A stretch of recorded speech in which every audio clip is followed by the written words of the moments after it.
What is the Enlightenment? That's a great question.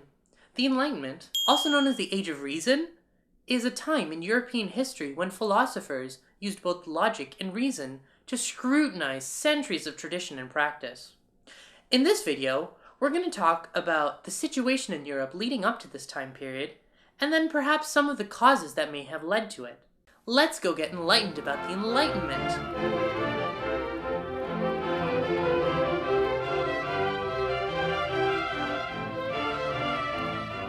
During the Enlightenment, there was a certain amount of optimism about the ability of humans to progress. Depending on your definition, the Enlightenment starts around the late 16th, mid-17th century and ends around the late 18th century, though some people believe that the Enlightenment still continues on today. I like to say from about the 1650s to the beginning of the French Revolution in 1789. The Age of Enlightenment was part of a series of steps that had been taken since the Renaissance to further human understanding of the philosophical and empirical sciences. Empirical means something that can be checked by experimentation and observation. This included things like the Age of Exploration, which expanded European knowledge of the globe, the Reformation, which challenged the Church's power and teachings, and the Scientific Revolution, which studied nature and then developed theories to explain it. These steps all accomplished a similar goal, challenging traditional knowledge through the use of study, criticism, and action. The Enlightenment was not different in this respect, but it took it to a new level. Before we talk about what happened in the Enlightenment, let's look at the situation in Europe before it. England was relatively stable and had a constitutional monarchy, governed by the Bill of Rights in 1689. This checked the monarch's powers and instead gave it to the people through the English Parliament. In France, however, the situation was very different. Louis XIV was the symbol of absolutist rule, where the monarchy controlled everything, including the lawmaking, the law enforcing, and the justice system. He's famously quoted for saying, "L'État, c'est moi," meaning, I am the state. Other nations in Europe, including Spain, Russia, Prussia, and Austria, all had monarchies. Elsewhere, Europe had just finished a violent conflict known as the Religious Wars, resulting from a schism or separation of the Christian faith into Catholic and Protestant factions. This had deep and scarring effects, and the war reflected this through extreme violence, oppression, and persecution from both sides. The war ended in 1648, and so Europe, although far from stable, was relatively peaceful. At the same time, Europeans had developed colonies in the New World, Asia, and Africa, and as a result had new economic opportunities, resources, but also cultural clashes. Thus, in some senses, Europe was modernizing rapidly, but it also had vestiges of tyranny and oppression, and this provided the perfect situation for philosophers to flourish. So, why the Enlightenment, and why now? There are many reasons for this, but they can be summarized into 4 main points. The first has to do with the writings of some major philosophers leading up to the Enlightenment. The first philosopher is Sir Isaac Newton. Yeah, the guy who had the apple fall on his head. He wrote the Mathematical Principles of Natural Philosophy in 1687. This involved rigorous scientific investigation that was proven using logical mathematical derivation. And it's where we find Newton's famous laws. This influenced the Enlightenment because people believed if the universe could be explained through universal logical laws, well then society should reflect this as well.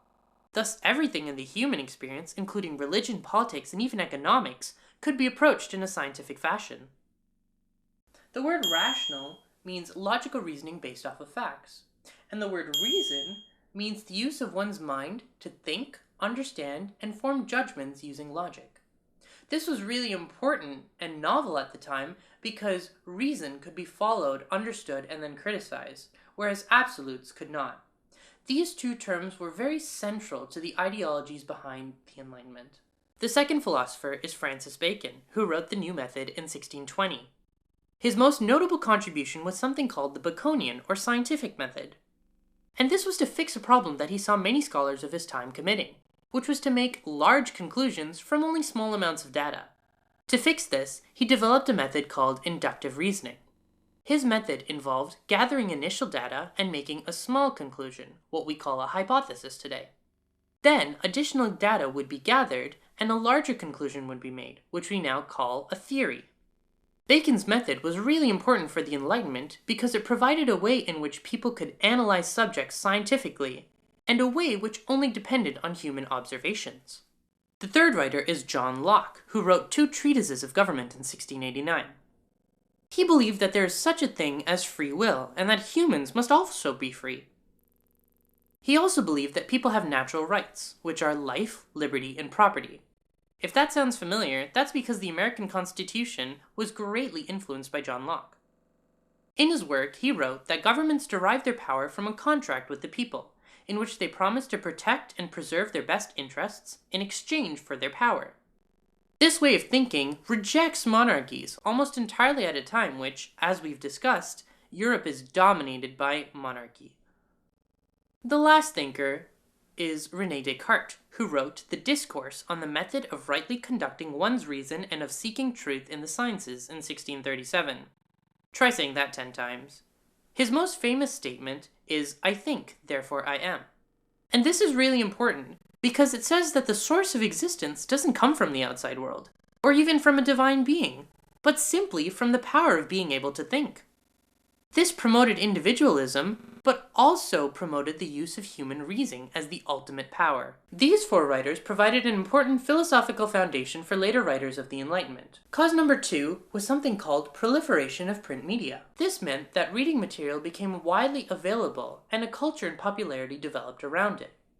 Print media increased sharply in Europe at this time, and although books were still quite expensive and rare, they reached a wider audience of people where they could be discussed. This trend was reflected in higher literacy rates across Europe, from single percentages of the population to half in some cases. It's important to remember that while this is a marked average, women and people of lower classes were still relatively illiterate. More print media meant more secularist texts, or texts that didn't just deal with religious subjects. Furthermore, a more literate public meant a more informed public. This gave rise to something known as public opinion, which meant that governments could no longer keep their people in the dark. The third factor was the growth of salons. People didn't just read new ideas, but they needed a place to discuss them, and so coffee houses and salons became centers for philosophical discussion. The unique part about salons was that they were run by wealthy females. They started off more informal, but later became academic centers for high society.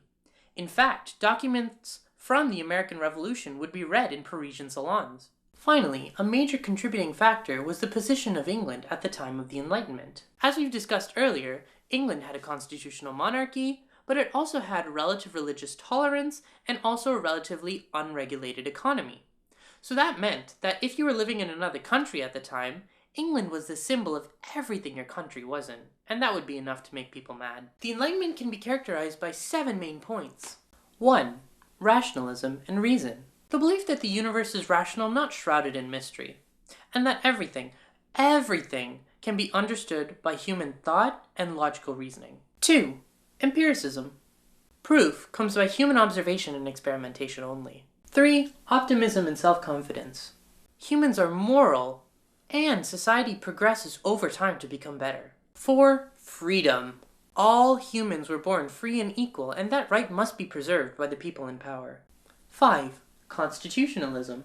People's rights, such as the freedom of speech, legal rights, and equality, are enshrined in a document that must be upheld by governments. 6. Tolerance. You can't just kill someone because you disagree with them or they believe something different.